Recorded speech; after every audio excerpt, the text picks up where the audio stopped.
тебя жарко сегодня. Кайфуша. Жарко сени ломит. Че тут за строительство? Салам алейкум, братан. Қалай жағдай? Алейкум ассалам. Салам алейкум, ағам, братан. Сізге бір әңгіме бар еді, сөйлесу керек. Чо, ана бала бүгін түсті ғой. Соны кешке ойынға тартпадық па? Тартайық. Ойын кешке қаншада болады? Кешке жақын жетті сағат 8-де. Курсовать етіп жібересің ғой, братан, сразу. Он что вообще? Ровный? Конечно, братан, ровный пацан. Ну все. После ужина затянешь. Давай.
Қой деймін.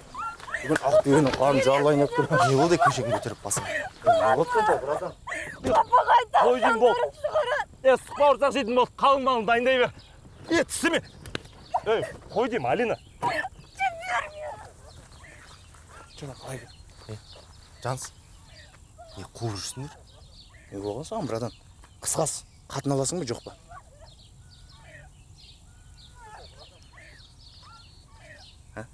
Өздеріңе ала алмайсыңдар. Жап-дайын қызға ала салшы. Өзім-ақ ала салатын едім. Бірақ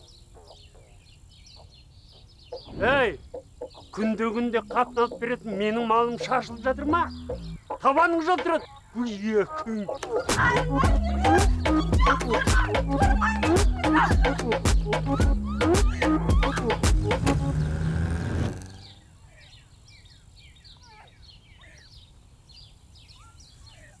Үйленетін жағдай жоқ менде. Мына қызды қай жерден алыңдар, сол жерге апарып тастаймыз. Мал масаған. Қыздан ұят болатын боқты. Отыр. Жар емес. Айттым мен саған. Сындыр енді ана қызы. Бұйырмаған екен, амал жоқ давай. Жігер! Айтқан тыңдамайсың. Мен емес бұрада. Ұста.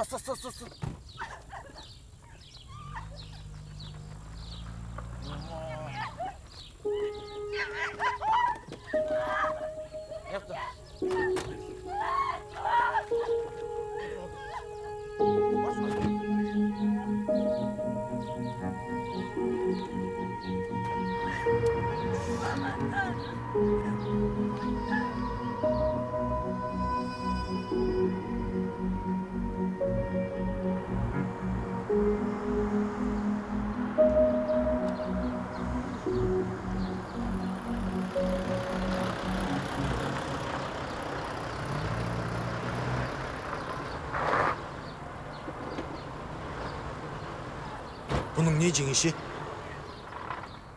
Күтуден шаршадым. Кетем төркініме. Ағам келметке кеткен жоқ. Жаманырын бастамашы. Оралады. Сенбейм болды. Үмітім үзілді. Сен түсінем. Жеңеше. Адик келген күтеміз. Осы ешқайда жібермеймін сен.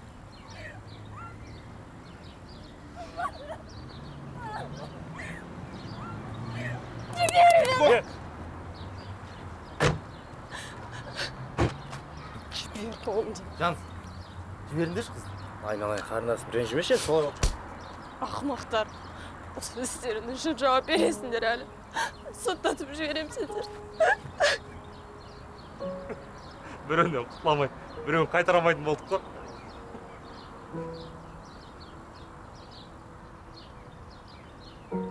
Еңше отыр.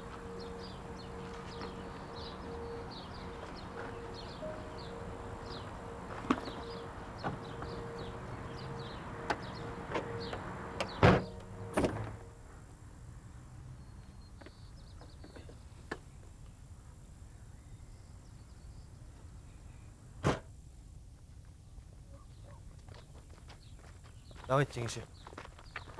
Мамаға айтасаңыз кеш келем.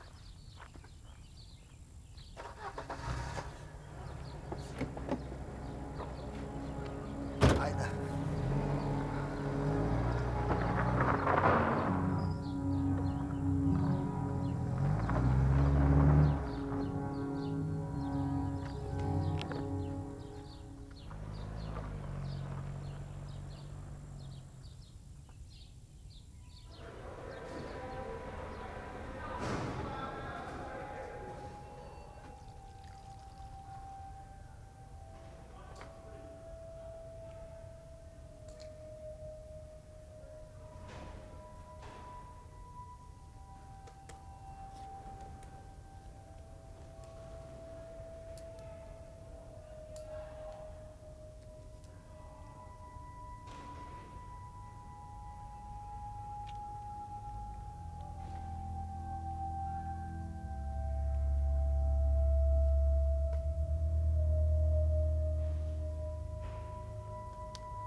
Ал жігіттер, ойынды бұзбайық.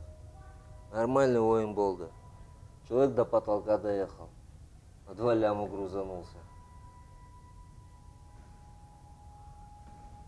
Бабло, как по оговоренке было, срок поставь. Ядик, фуфло толкнуть на лагере проще простого. Относись ко всему серьезно. Братан, мен бәрін түсінем. Давай қайта ойнайық. Адик, зачем тебе грузиться? 2 ляма тоже немалая сумма. Оно тебе надо. Ну давай отыграться. Путин, объясни человеку. Ты сам знаешь, плохо играть тому, у кого жопа тяжелая.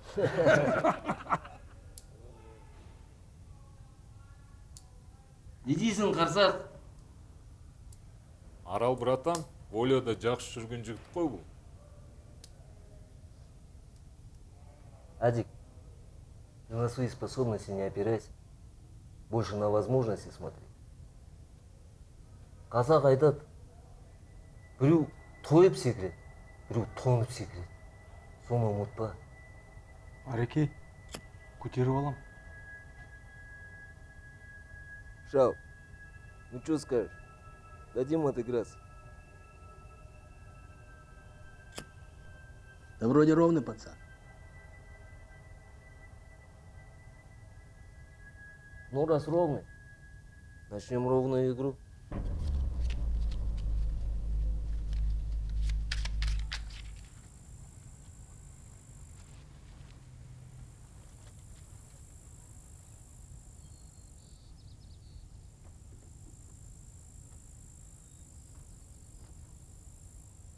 Мұрат бар ғой.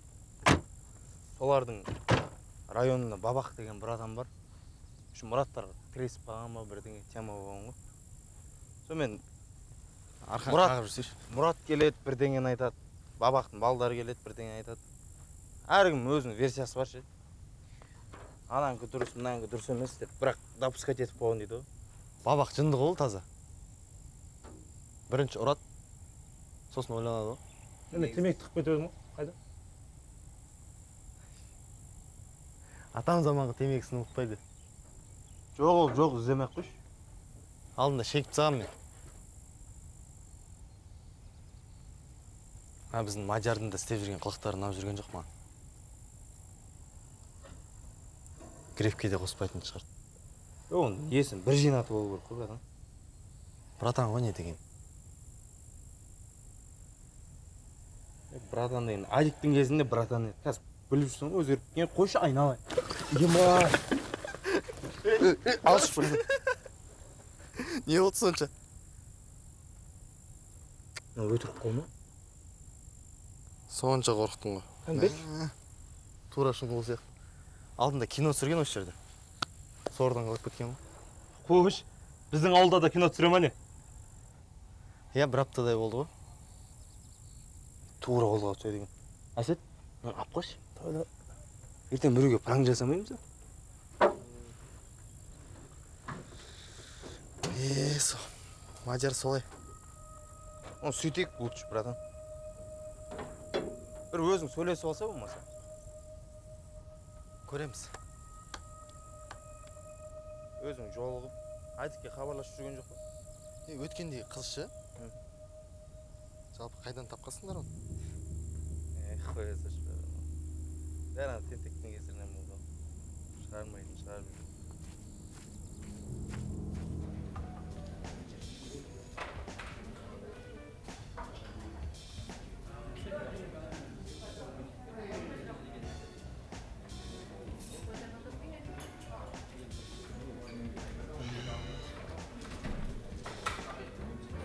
Әсет не жейсің?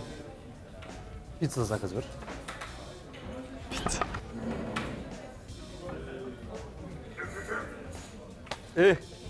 Амандаспайсың ба? Отыр.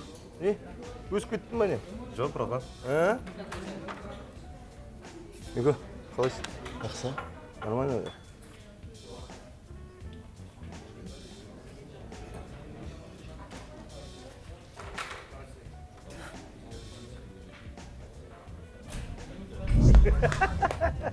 Сөйткенсің ғой вообще, прикинь. До конца жүргенсің адамлармен.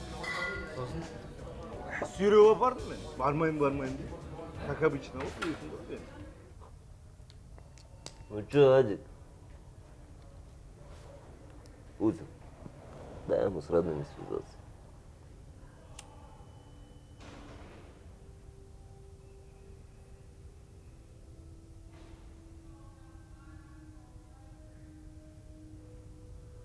Будь аккуратней, это дорога к дому.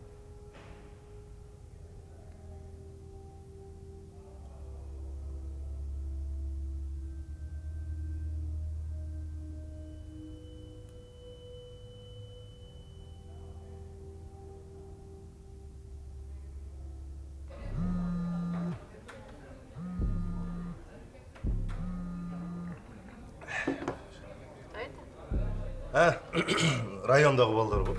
Қит жетсе ол, братан деп мазаны алады да. Осылардың проблемасын шешуден шаршап кеттім, шынымды айтайын. Қойшы.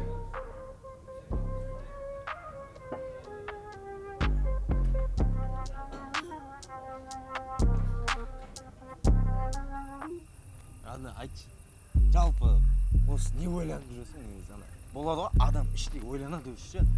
Мен мынандаймын деп ойланады да. Бір түріңе қарасаң көзіңден тұңғиық тұсатады. Адам кішкене ойланып, кішкене ет тірі болу керек.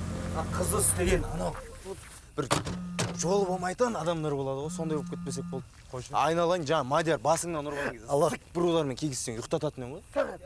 Ассалаумағалейкум, қалайсыз? Денеме салып жүру. Алло, Мико. Адам деген дәл Картадан ұтылып қалдым. Менде бір апта срок бар. Қанша керек? 4 миллион. 4 миллион? Адик, мен ол ақшаны қайдан табам? Біресе намаз оқисың, біресе карта ойнайсың. Не істеп жүргенді білесің бе өзі? Сен маған память оживать етпе. Жігіттерге звондасам телефондарын алмайды. Мадияр да телефонын көтермейді. Райондағы балаларға жеткіз.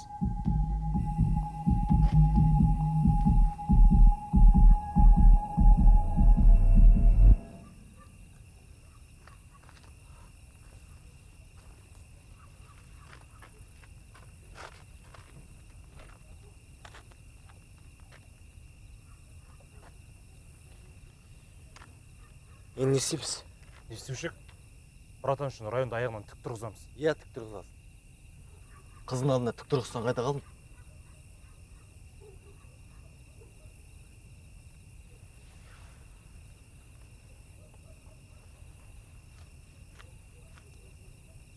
Ойлану керек.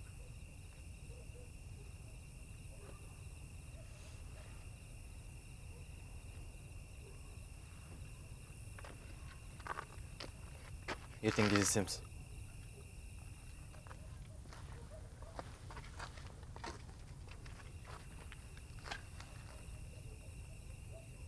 Ә, 4 миллион деген көп ақша ғой. Амандаспайсың ба? Кет.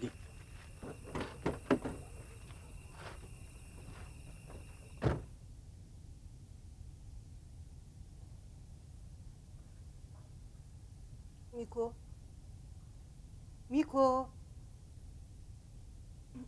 Тұра ғой, балам. Тұра ғой. Тұра ғой.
Қайсы жеңе?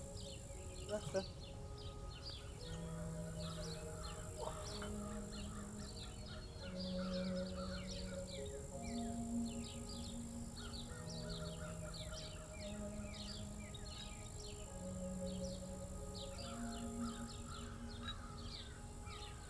Мен жұмысқа бара берейін.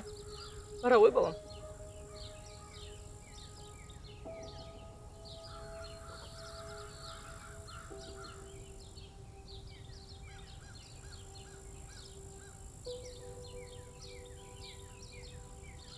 Бүгін Адик түсіме кіріпті. Жағдайы не болып жатыр екен? Барып қайту керек еді. Ақша да жоқ.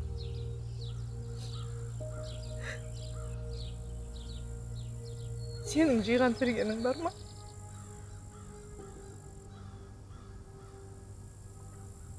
Бұйырса барып қайтамыз ба? Бір күндік емес. Алыс жол. Оның үстіне мен де біраз жұмыс істеп ақша табайын. Мам, уайымдамаңызшы.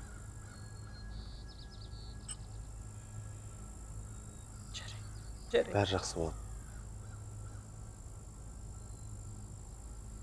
Шайыңды іше ғой.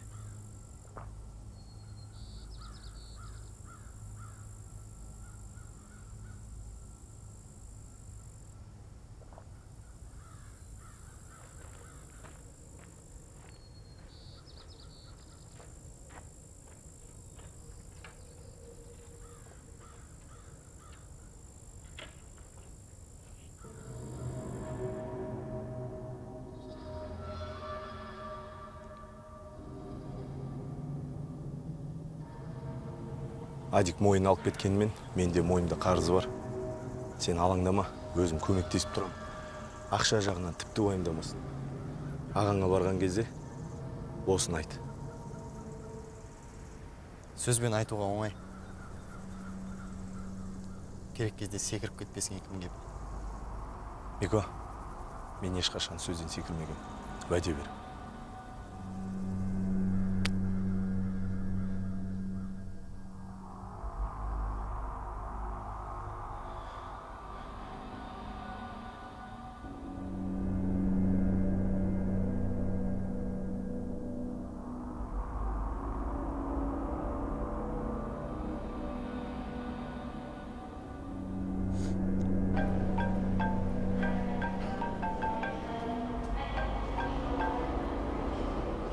Алло. Мико, сенсің бе? Қалай жағдай? Жағдайдан хабардар шығарсың. Телефон алмайды дейді ғой сен. Адик хабарласты ма не? Өстіп, өтірік әртіс бола қалғанын қашан қоясың? Әлде телефоныңа хабарласқан звоноктарын санап берейін ба?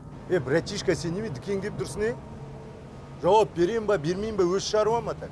Мадияр, артық кетіп тұрған жоқсың ба? Әлде сөз бергенді ұмыттың ба? Шигул, сен маған ақыл үйретпек қой, жарай ма? Жарай ма?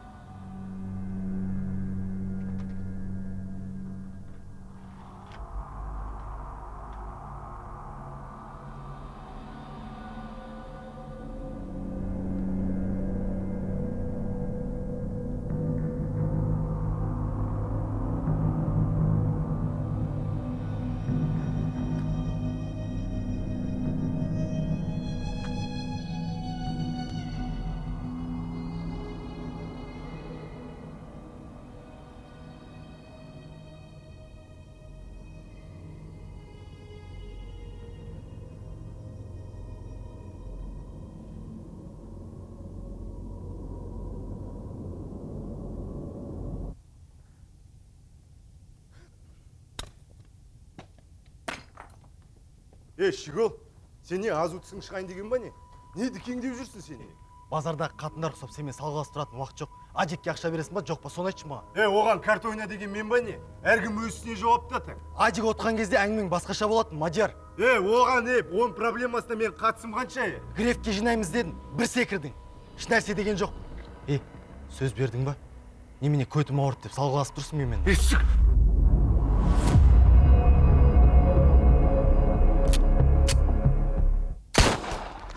Мико. Çay çıktı.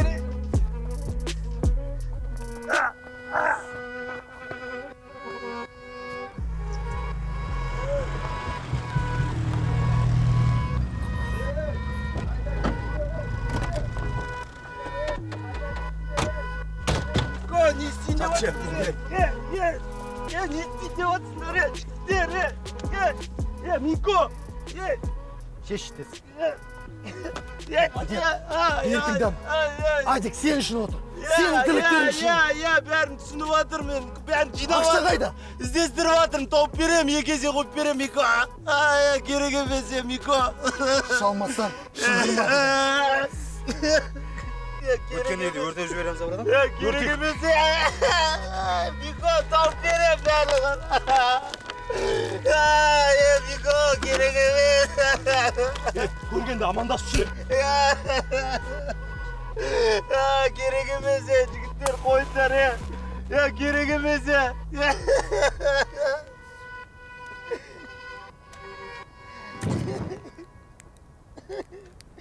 Мико, қойыңдар, дестен деп атсыңдар.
Ассалаумағалейкум, братан. Уағалейкум. Уағалейкум. Не болды, түрлерін әбіш кетті.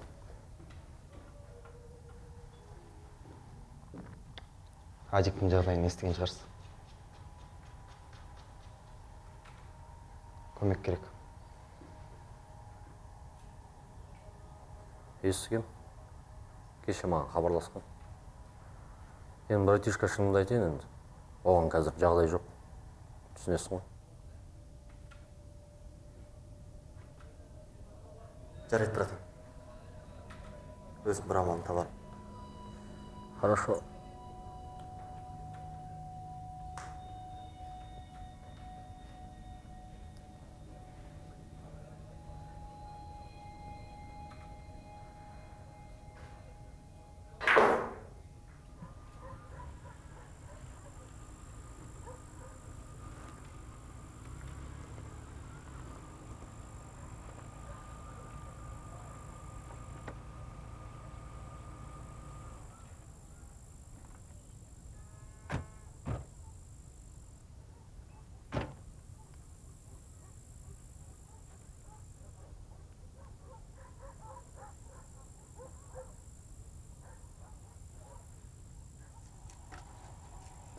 Маған кредит бермейді.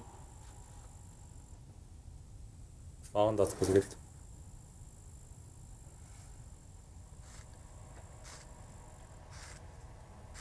Әсет? Сен машинаны сатайық та? Машина сата алмаймыз. Машина әкем атында.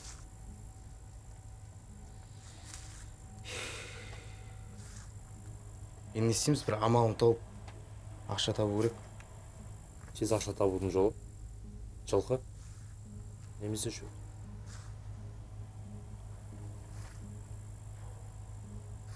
Жылқы дейсің ба?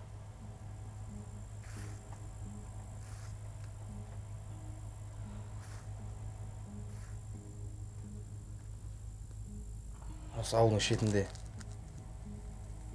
біреу бар. Соған барып көрейік.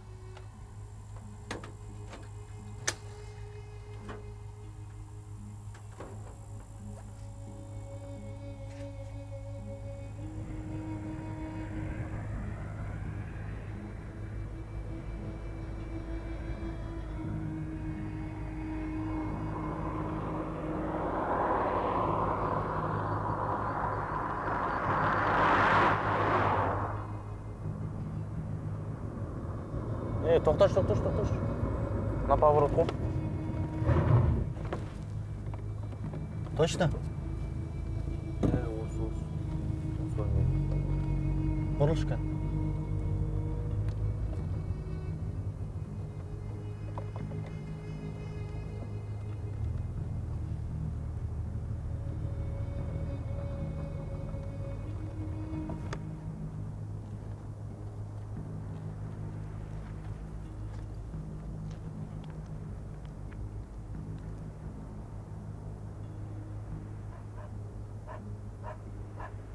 Ат қорасы қайда ма? Итті көрдіңдер ма? Мико. Дым түсінбедім. Мақұл, дуалдан асып кіруін кіреміз. Сосын қалай шығамыз? Бізге ана иттің аузын жабу керек. Ешкім байқамай қалады сонда. Қорықпаңдар ше. Кім істеді? Сен.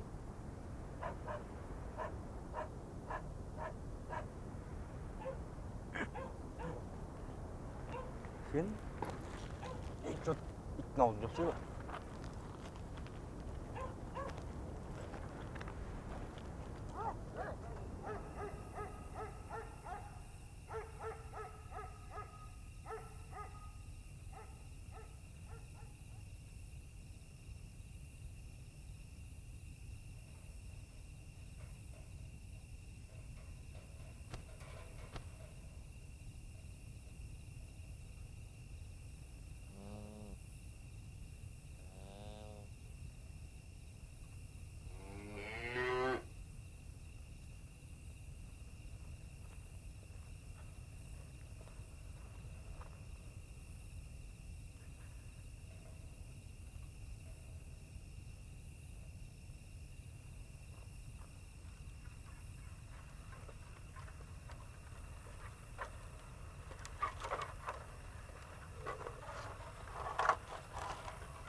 Бір-ақ атпа не?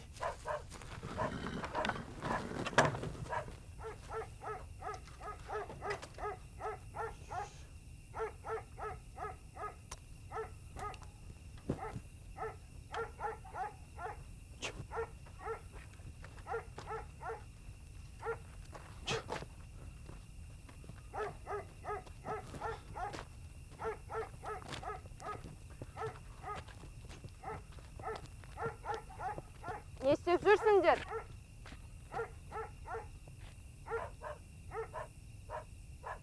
Біз... Сенің атың кім? Атымды сұрауға келін бе? Әлде ұрлауға ма? Мен... Қаш!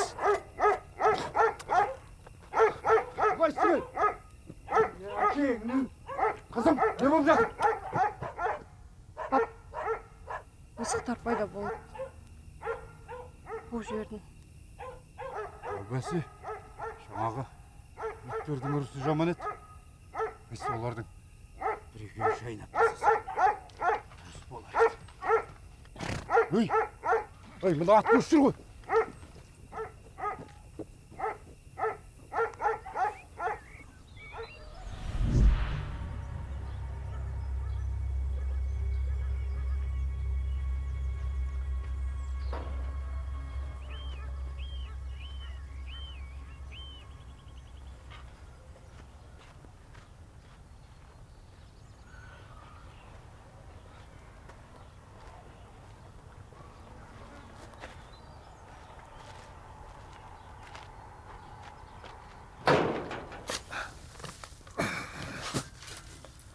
Ассалаумалейкум аға. Уағалейкум ассалам. Не шаруа? Ақыл сұрай келдім. Өзіңіз білесіз ғой. Әлгі...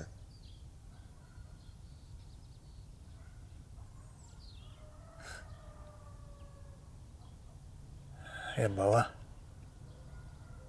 басыңа бәле тілеп қайтесің.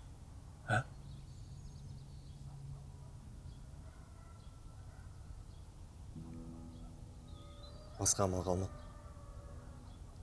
Қиналып кеттім. Өзіңіз бір амалын көрсетсеңіз.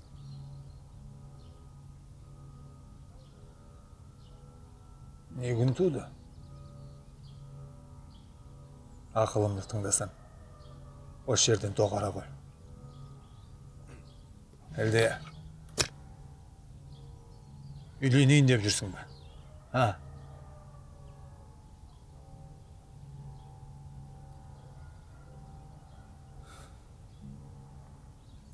Кейін түсінесіз аға.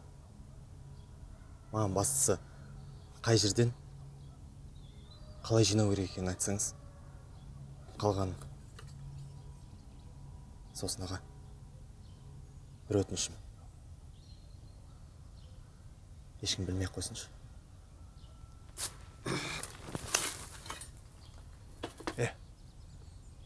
Ағаң артынан кеткің келмесе, осы жерден қоя сал.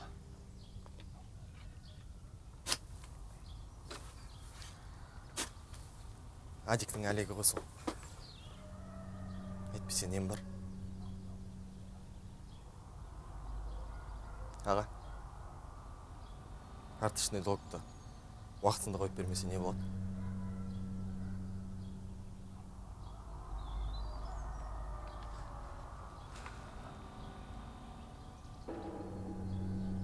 Бауырыңнан айырыласың.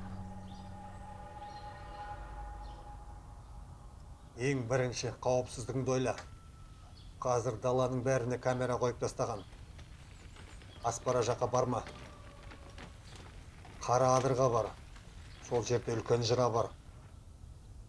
Сол жыраны өрлей берсең, шайқалып тұр ғой жарықтық.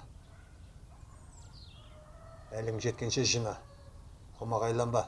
Ұқтың ба?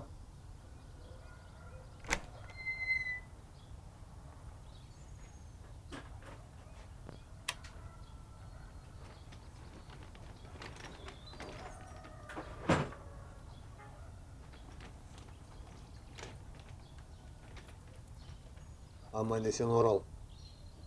Өзім өткізіп берем.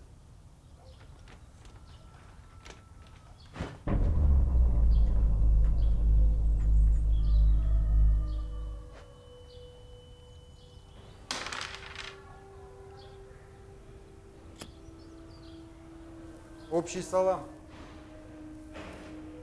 Арал, братан, я могу 100 грамм Герыча и 50 грамм душевного ручника с воли затянуть.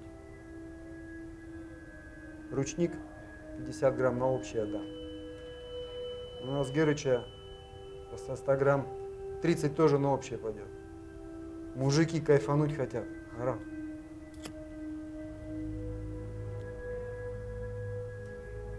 А мужики в курсе, что химия домой не заходит.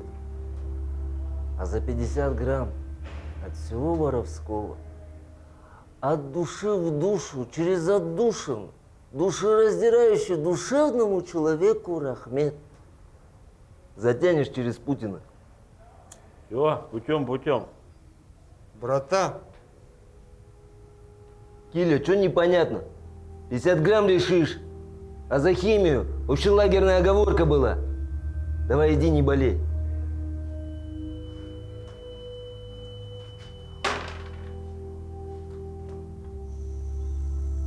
Ешкім көзіне түспей, сағат 5-тер шамасында ауылдың сыртында жиналамыз. Жақсылап дайындал алыңдар. Мен мотоциклмен келем, сендерді іліп кетем. Түсіндің ме? Сағат 5-те. Түсіндім. Кешікпеңдер.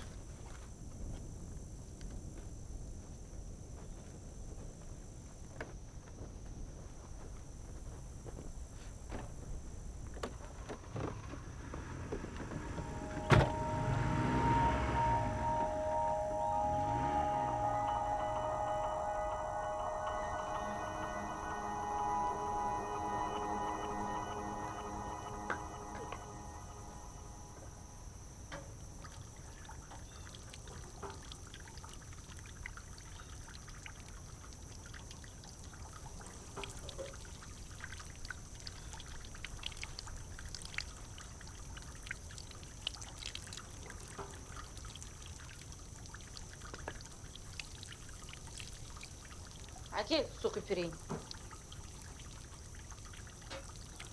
Әуре болмай қой, жеңге. Болып қалдың ба? Мына жерлерін сабын кетпей ұрып. Қолдарың майдай жақып барады. Қыздардың саусағын ұшы да тимеген ғой мына денеге. Қытығын кеп тұр. Жеңге, сен де айтасың. Қайдан білесің? Тиген шығар. Денен дір ете қалды, сезбеді дейсің бе? Қайда жиналдың? Қыздарға? Мен сенің орында болсам, орақпен орып, үрімдей қыздарға қырғыдай терем. Әттең, тормазсың сен, тормаз.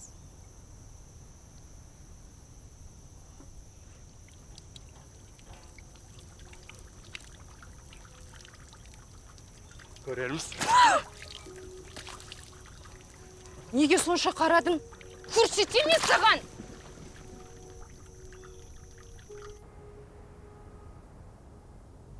Сонымен бабақтар көріш, 3-4 бала болып түсіп бөліп. Сонымен 7 жыл мағап кетті. Енді ол кезде таныспен іша кетіп 7 жыл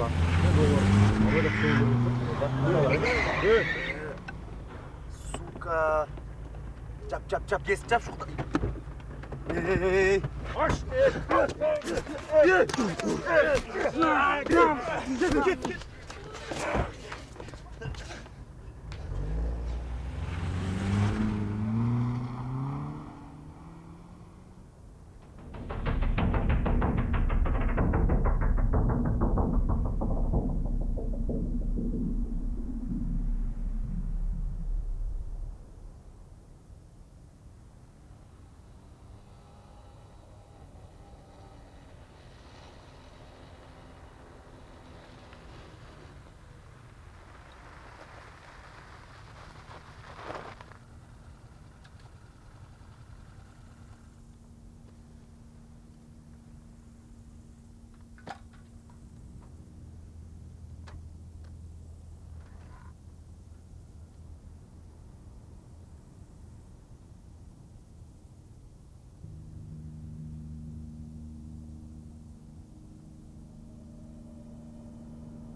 Абонент қызмет көрсету аясынан тыс жерде. Абонент... Енді жетпеген осы еді.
Күрсіп кетпей аға, мұздай көже болса. Енді алып алмадың ба? мұрат аға. Иә. О, ағаштың түбінен есіңізде ме? Иә, есімде ғой.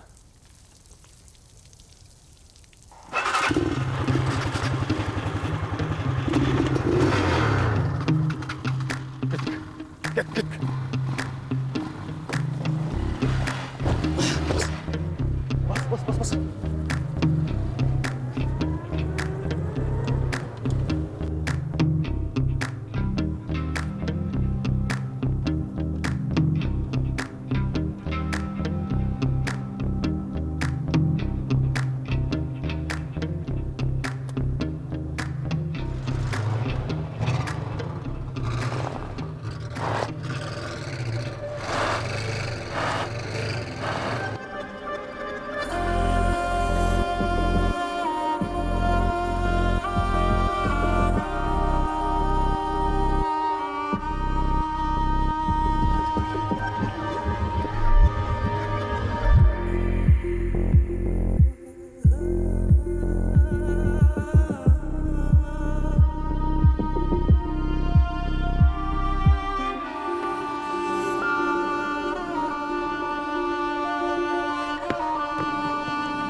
Ассалаумалейкум аға. Жайда болдың? Районда. Әсет досым. Келін түсірем деп, соның шаруаларымен жүрдік. Қыз көнбеді, бірақ қайтып апарып тастады. Жолдарың болмаған екен ғой.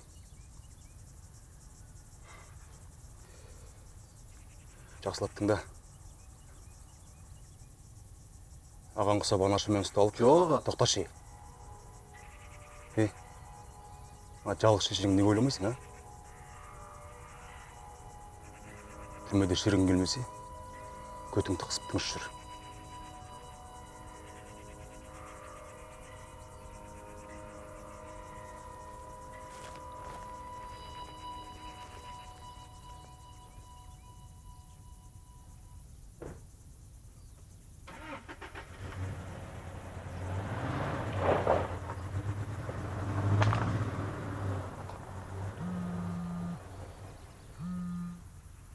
Алло. Я Адик іздеп жатыр. Табылар емес. Таппасаң маған не болатынын білесің. Срок жақындап қалды. Басыңа неше түрлі бәле іздемей тыныш жату керек еді сол үшін. Аз уақыттың ішінде сонша ақшаны қайдан тап дейсің маған? Ебін тапсаң, бие түгіл түйені табасың, табай іздеші. Адик, не болса о болсын, табылмайтын ақша бәрібір табылмайды. Мен енді іздемеймін де. Шаршадым. Мен де өмірім бар, біле білсең. Бауырым, білесің ғой, мен сенен басқа ешкімім жоқ. Барынша тездетші, Меко. Жарайды аға.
Сен не тығылып темекі шегетін шығарасың ба не?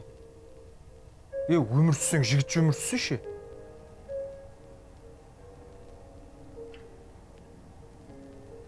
Не мынау?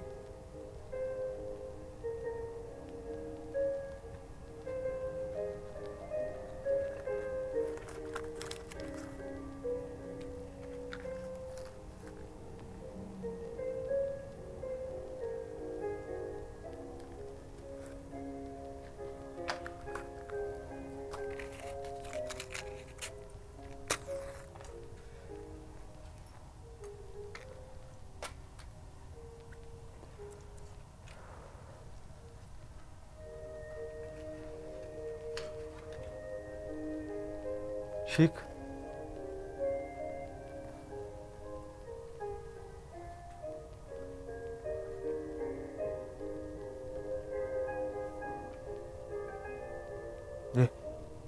Жігіт адамда жасыратын құпия болады. Бірақ тығылып сықылма. Түсінің бе?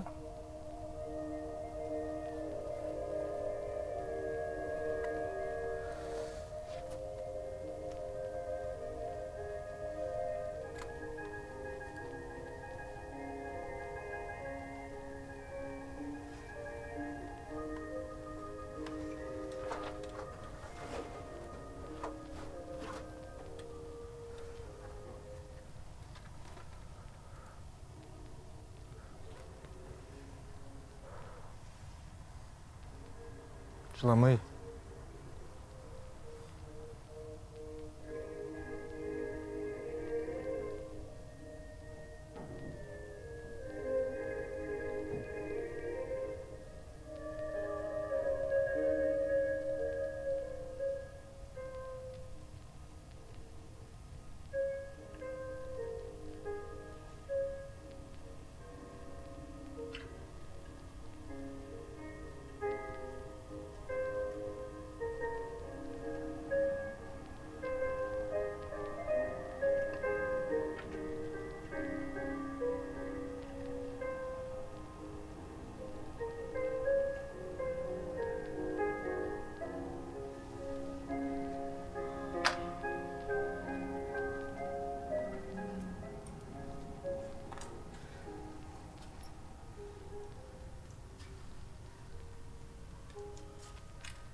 Мадияр ма?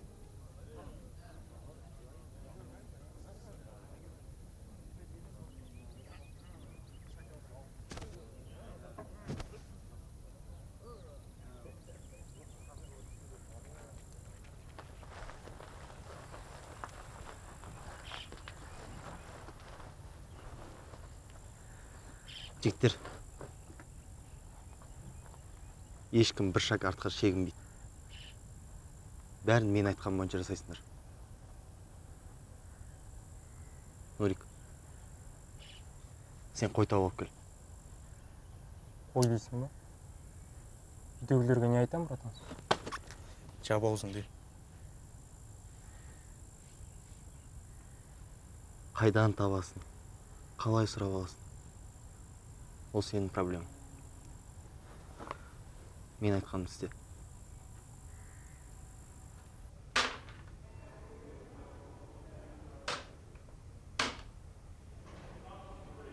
Время проходит, Адик. Бабло вовремя не поставишь. Базарить по-другому будем.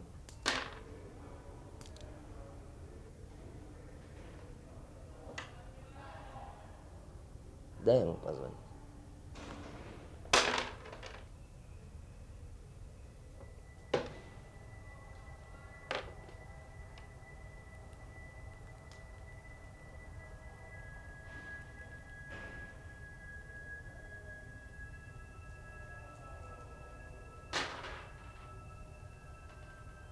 Алло, Мико. Не істедің? Ақша дайын. Адамдары ертең келе берсін. Маған хабарласады. Қай жерде кездесетінімізді өзім айтамын. Ертең? Сағат нешеде? Жақсы. Жігіттер ақшаны қойып береді. Осы нөмірге хабарлассын. Менің туған інім.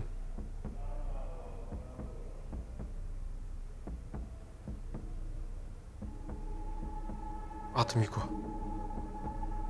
Ну смотри.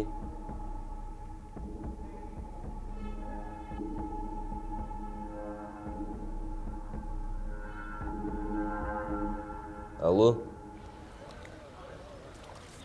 Қай қала дейсіз? Болды, түсіндім. Жақсы. Че там, братан? Басқа қалаға барамыз. Че, серьезно, что ли?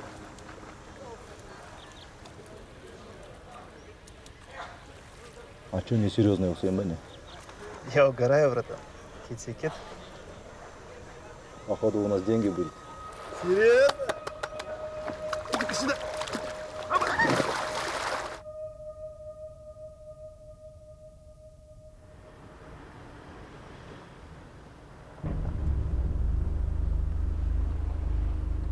Вроде вообще.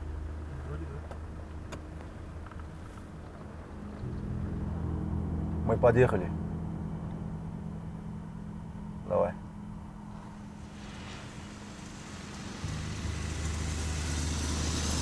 Салам алейкум. Вы от Орла, да? Ну? Со мной поехали.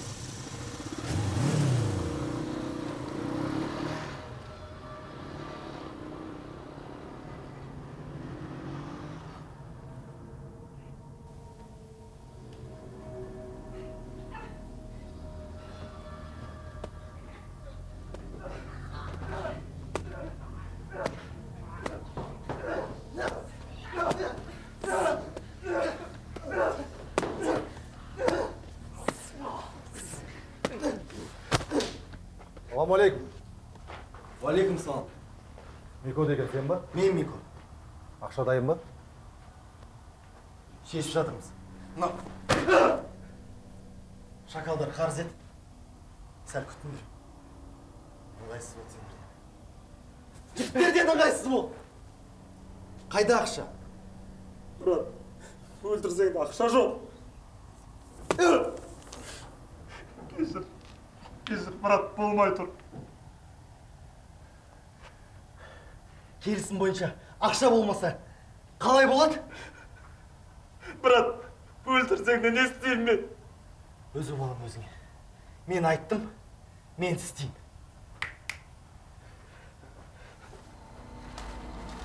Брат, брат, брат, керек. Брат, керек. Брат,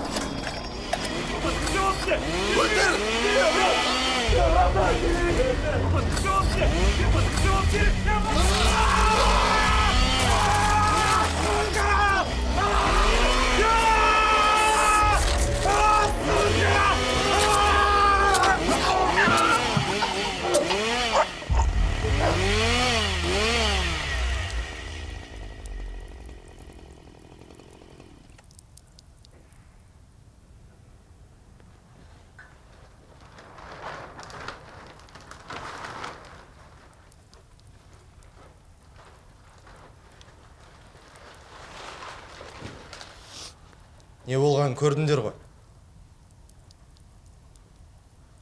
Келісейік. Күтіңдер. Болмаса мен сыйлы қонағым боласыңдар. Жігіттер қалған сүмелектерді іздестіру үстінде. Таба салысымен бетін бет, бұтын бұт қылып алып келеді.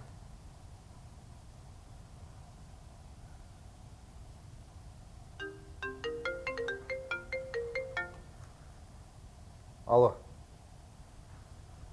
Я жолып тұрмыз, бәрі дұрыс. Ақша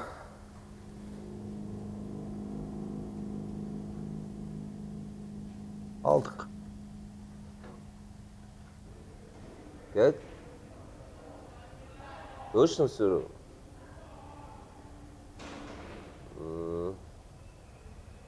Ясно, ясно.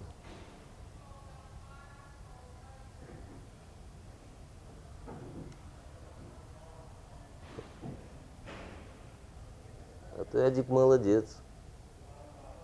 Красава.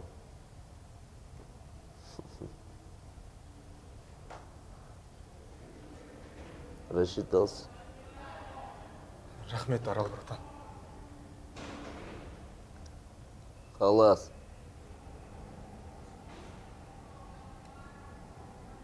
Ну, что сидишь?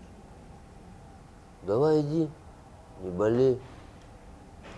Относись ко всему серьезно здесь. И походу была такая тема. Короче, эти немцы как понаехали, езжи к Москве. И там вышел бауша мамушел. И океанаре там шипсы.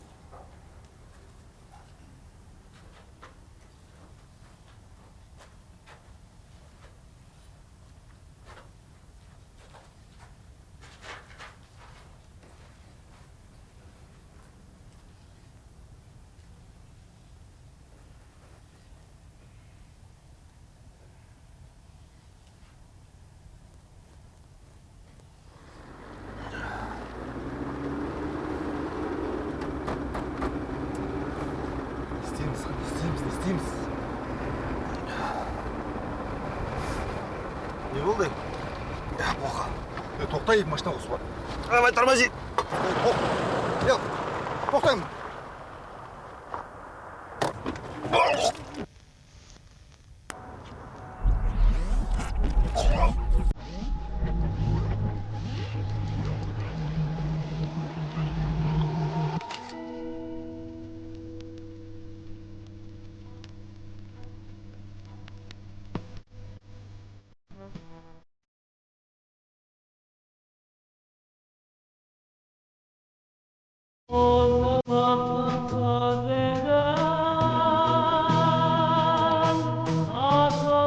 Короче, жігіттер, бұған былай. Ар жақта қалада типа бандиттер келеді. Біз оларға 4 миллион қарызбыз. Оларды біз плотно күтіп алу керекпіз. Әркім өз рөлін точно білу керек. Бензопила бұл. Бензопила айтпа, түсін ба? Бірақтан табу керек. Сені примерно полицейміз. Лайма. Әсет, сен типа өлесің.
Seni katты sağladım.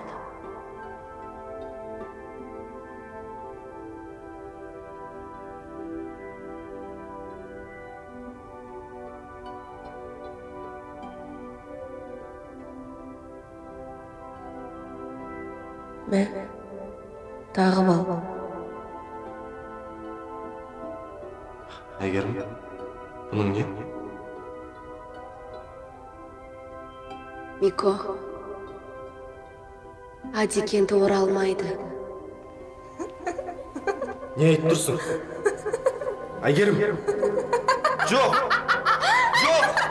Әйгерім, кедеп тұрсың! Әйгерім! Жоқ! Жоқ!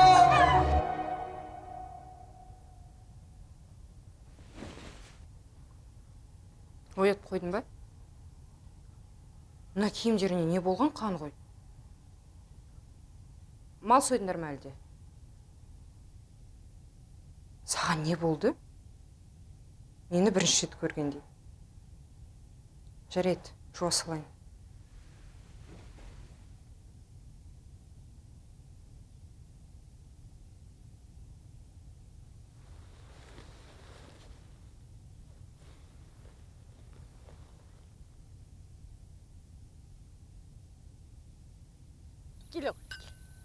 Келе ғой.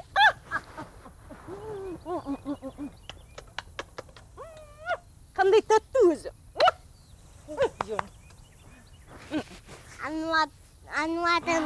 Açıyorsan sık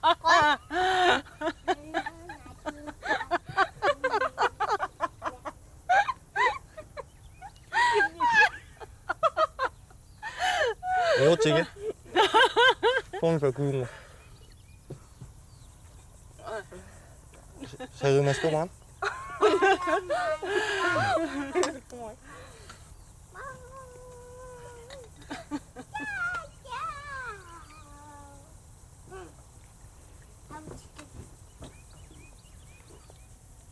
Апа.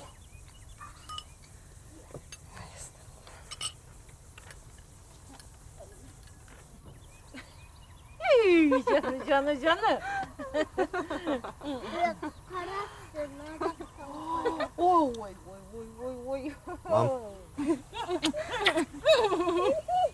Ал. Мен үйленем. А?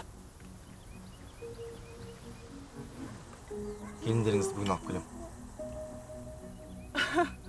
Бұл қайдан шыққан шешім? Сенің түлен тұрыпты ма? Ой, сүтімді ұмытып кетіппін ғой. Солай шештің. Ол қызды бұрыннан танисың ба? Әке шешесі бар ма? Беташарға дайындалыңыздар. Ешқандай дайындық жоқ қой.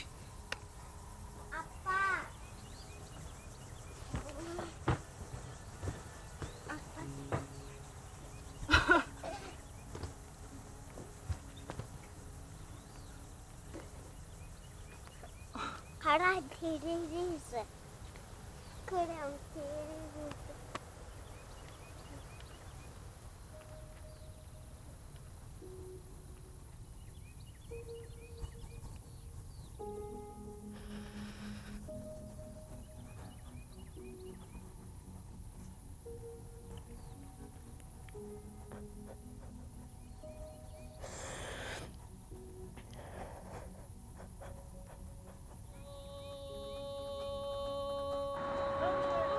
Қыдырудан тоймаған, төбелесіп ойнаған, қатарымен бірігіп, қалай тойды тойлаған, үйленіп жатса қатары, үйінде қалай жатады, айқайлап шулап келіп отырған, Мейірбектің қатары. Достарына, құрдастарға мың сәлем.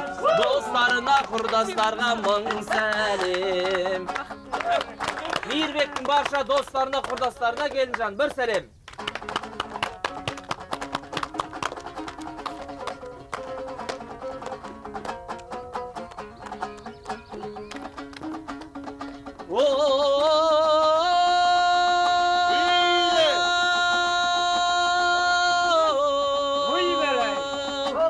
бетіңді ашқан ағаңман, әсем мәнге саламан. Бетіңді ашып келін жан, көрімдігімді аламын.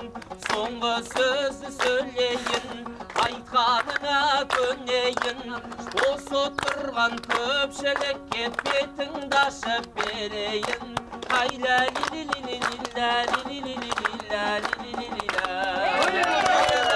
Аққудай келіннің бетін өзінің енесі, өзінің анасы келіп. Келіннің орамалын көтерсін, кәнеки сіздер қошеметтеп қойыңыздар. Маңдайынан сүйіп қойыңыз. Ал, шашудан шашар кәнеки. Ал, келінді ішке қарай алып кіре берсеңіздер болады, рұқсат сіздерге. Ал, енді үлкен ақсақаларымызды, апаларымызды дастархан басына жайғасуға шақырамыз.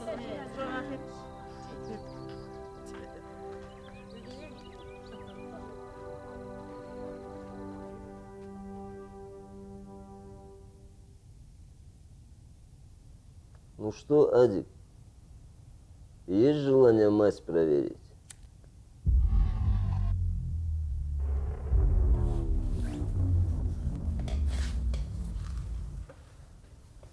Конечно, братан.